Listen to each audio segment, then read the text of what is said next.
London and the Vatican, a third city-state was officially created in 1982.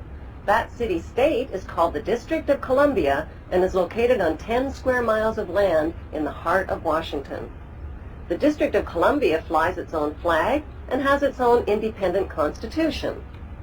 Although geographically separate, the city-states of London, the Vatican, and the District of Columbia are one interlocking empire called Empire of the City.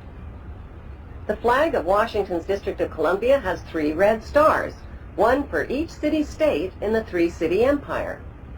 This corporate empire of 3 city-states controls the world economically through London's inner city, militarily through the District of Columbia, and spiritually through the Vatican.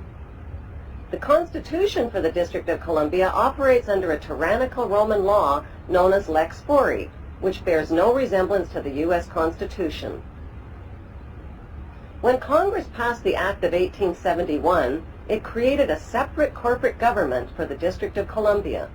This treasonous act allowed the District of Columbia to operate as a corporation outside the original Constitution of the United States and outside of the best interests of American citizens. A sobering study of the signed treaties and charters between Britain and the United States exposes a shocking truth. The United States has always been, and still is, a British Crown colony. King James I was famous not for just changing the Bible into the King James Version, but for signing the first Charter of Virginia in 1606. That charter granted America's British forefathers a license to settle and colonize America. The charter also guaranteed that future kings and queens of England would have sovereign authority over all the citizens and colonized land in America stolen from the Indians. After America declared its independence from Great Britain, the Treaty of 1783 was signed. That treaty specifically identifies the King of England as the Prince of the United States and contradicts the belief that America won the War of Independence. Although King George III of England gave up most of his claims over his American colonies, he kept his right to continue receiving payment for his business venture of colonizing America. If America had really won the War of Independence, they would never have agreed to pay debts and reparations to the King of England. When Congress passed the 13th Amendment to the Constitution, the U.S. President was made subservient to the King of England. The 13th Amendment is called the Title of Nobility Amendment and forbids U.S. presidents and their officials from using royal titles like king or prince or baron. For some mysterious reason, the 13th Amendment, which was ratified in 1810, no longer appears on current copies of the Constitution. America's blood-soaked War of Independence against the British bankrupted America and turned its citizens into permanent debt slaves of the king.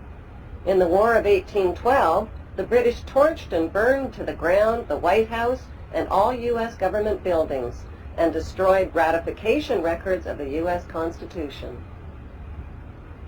1 century later, a corrupt U.S. Congress committed the biggest theft in world history. They passed Paul Warburg's Federal Reserve Act in 1913, handing over America's gold and silver reserves and total control of America's economy to the Rothschild banksters. Most Americans still believe that the Fed, or Federal Reserve, is the government. It is not. The Fed is a privately owned banking system whose majority Class A shareholders are the Rothschilds, Warburgs, Kuhn and Loeb, J.P. Morgan, Rockefeller, Israel Seif, and the Lehman Brothers. This private banking cartel is the Fed and is never audited and never pays taxes. They print and design America's money, which displays their symbols of an Egyptian pyramid, a Masonic all-seeing eye, and the words "In God We Trust." Who exactly is the God they trust? They also collect American taxpayers' money through the IRS. Then they loan it back again with interest to pay for roads, bridges, and other public. Most U.S. citizens believe that the United States is a country and that the President is the most powerful man on earth. The United States is not a country. It is a corporation, and the President is President of the Corporation of the United States. He and his elected officials work for the corporation, not for the American people. Since the United States is a corporation, who owns the corporation of the United States? Like Canada and Australia, whose leaders are prime ministers of the Queen, and whose land is called Crown Land, The United States is just another crown colony. Crown colonies are controlled by the empire of 3 city-states.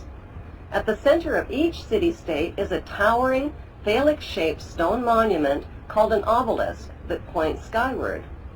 In D.C. city-state, the obelisk, known as the Washington Monument, was dedicated to Freemason George Washington by the Freemason Grand Lodge of the District of Columbia. The secretive Brotherhood of Freemasons laid the Washington obelisk's cornerstone in 1848 and contributed 22 Masonic memorial stones. 250 Masonic lodges financed the Washington Monument obelisk, including the Knights Templar Masonic Order. At the heart of London city-state is a 187-ton, 69-foot-tall Egyptian obelisk called Cleopatra's Needle. It was transported from Egypt and erected on the banks of the River Thames. In Vatican City, another Egyptian obelisk towers high above St. Peter's Square.